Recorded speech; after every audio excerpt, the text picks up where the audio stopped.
there you are. I've been waiting for you forever, dear. Come here. Give me a hug. I missed you so much. Ever since we started seeing each other, it's become harder and harder to go without seeing that adorable face of yours. I really wish we didn't ever have to be apart. It gets to the point where I have trouble concentrating on my work because I'm so busy thinking of you. Oh, I'm sorry. I didn't mean to worry you. Really, it's only because I haven't been in a relationship in a while. I just need some time to get used to that hoarding instinct that I have. Eventually, it'll be much, much more manageable, although I'll probably always be a bit protective of you. And you'll catch me just staring at you from time to time. Yeah, kind of like right now. Sorry, sweetie, it's easy to get lost in your eyes. Anyways, until I get readjusted, I'm going to have to make sure to get my fill of you whenever I get the chance, which in this case means right now.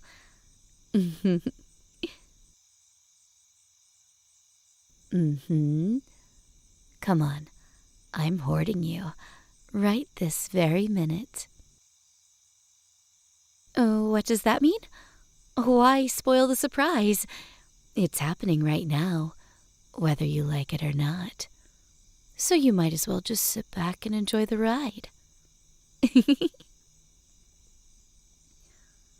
I'm kidding, of course. I won't force you into anything, and I figured since you came to meet me anyway, you wouldn't mind. I just want to spend some time with you at my place for a little while, that's all. My instincts simmer down quite a bit when my treasure is safe in my home. So, shall we go? It's not far from here. Okay, great. Well, this is the place. It's pretty nice, right? Surprise, surprise. That's thanks to my instincts, too. I keep my, cave in tip-top shape. All the better to keep my treasure safe. Now, if it would be all right, would you mind if I wrapped you up nice and tight in this blanket? It's all right if it sounds uncomfortable, but it, would really help. Thank you, sweetie. 1 second.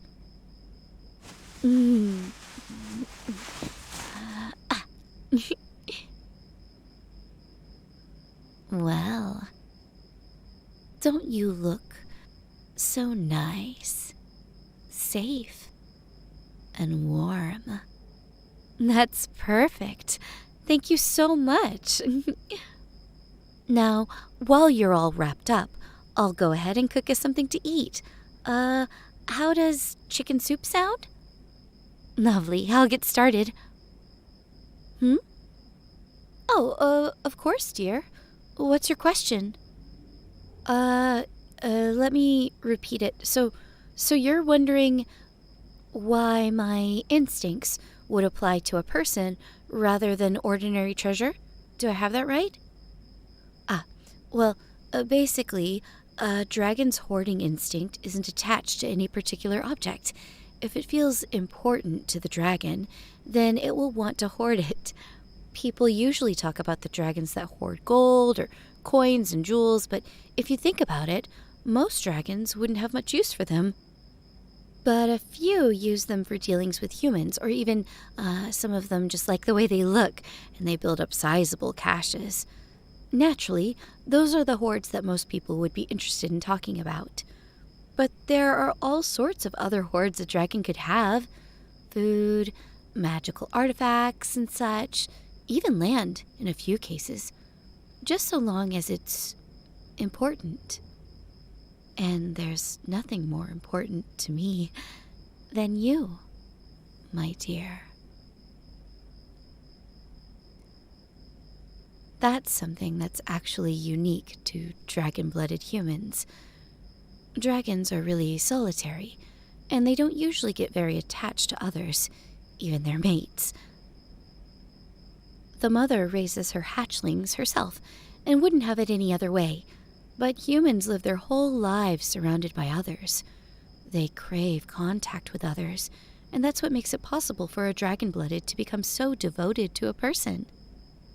The really interesting thing is, it doesn't have to be restricted to romantic interests.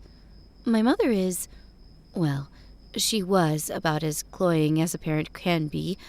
I mean, she loves me very much, but I could just never get a moment's peace. She was always checking in on me every hour of the day, making sure I had everything I could possibly want. It was great when I was a toddler, but when you get to a point where you actually just want to be able to do things on your own, it was hard. I'm lucky I have a brother who she needed to divide her attention with, or I think I would have actually run away. My dad really helped her pull back. He's half human, half elf, no dragon blood, so he did his best to remind her to give us space. She did finally find a good balance, and she was able to pass on what she learned about self-control to me. But come to think about it, I don't really know anything about your family. Do you have any siblings? How is your relationship with your parents? Aw, that's sweet. Are you close with your extended family too? Do you have a favorite cousin? Oh, are you all right, hun? That's not a touchy subject, is it? Well, it's just that you flinched a bit when I mentioned cousins. Do you want to talk about it? Oh, so it has something to do with me, huh? Well, you'd better get it off your chest. I'm not terribly fragile, so you don't have to worry about me. So he read the sundering of Motiki. Well, that makes sense. That's usually the source of complaints against relationships with half-humans. Have you read it before? Wow, I'm surprised. You're so well read. I would have assumed that you had. But maybe it's better that you hadn't. It tends to confuse people. It's a collection of interviews from the inhabitants of a remote village called Motiki. It was founded after a group of humans and a group of orcs tried to settle the Motiki Valley at the same time. They were hostile to each other at first, but when winter hit, they had to cooperate to survive, and so they became friendly and merged into one group. There ended up being a lot of orc-human families. Things had been going pretty well for a long time, but one day, another group of orcs came along. When that group left, so did every orc in the village and nearly all the half-orcs, aside from a few really young ones. The man who interviewed the remaining adult inhabitants, all full humans, got the impression that this was evidence that non-humans and half-humans would always maintain allegiance to their other half.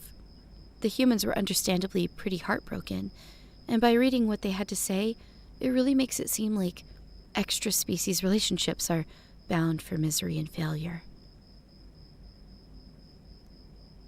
What the author and the humans didn't seem to understand, though, is that the cause was cultural, not genetic, and it was something unique to orcs at that one particular moment. You see, the most well-known and beloved stories in orc culture are of Gureg the Great. He's a folk hero that they all love to tell tales about. There's even an enormous statue of him deep in the orc homeland. Well, it turns out that the statue was in danger.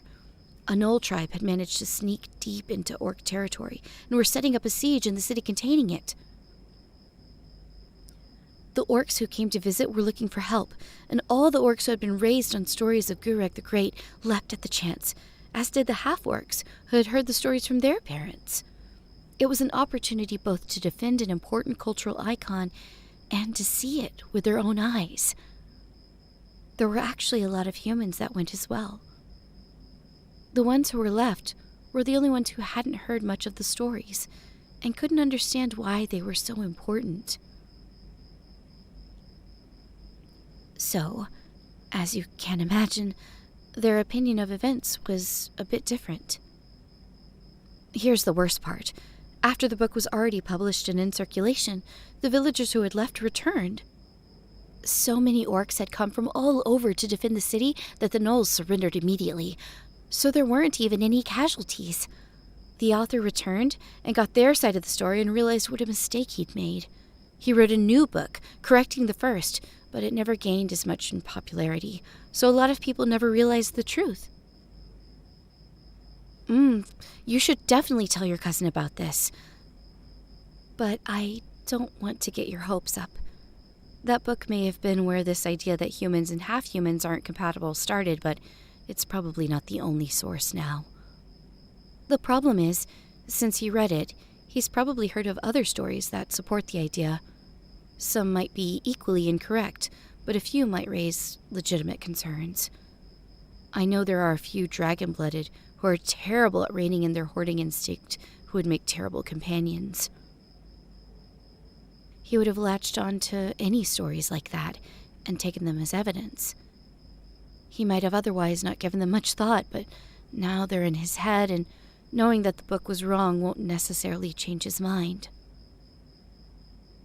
I don't want to make you think that he's a lost cause, but chances are his biases were built up slowly, so they need to be taken apart slowly. I'm speaking from experience here. The first person I fell for had, unfortunately, read that book as well. It went about as well as you could have expected.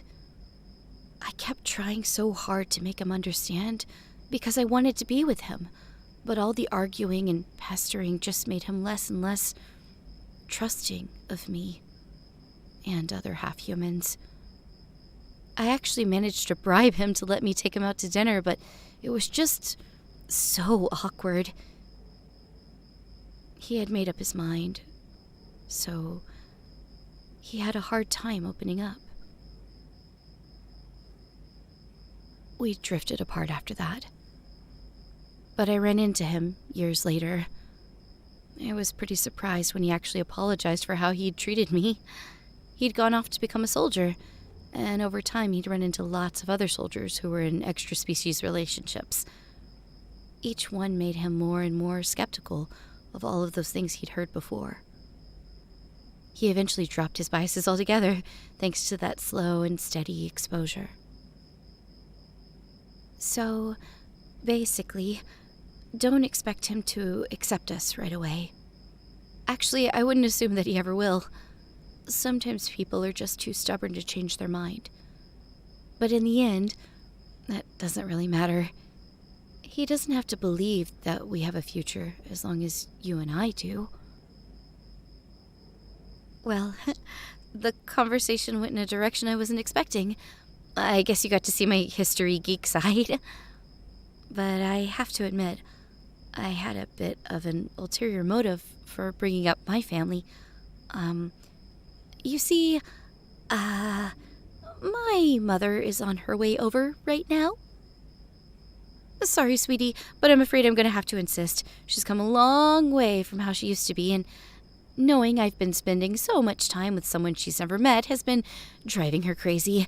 It's either this or she'll eventually resort to stalking you. Yeah, I figured you'd prefer it this way too.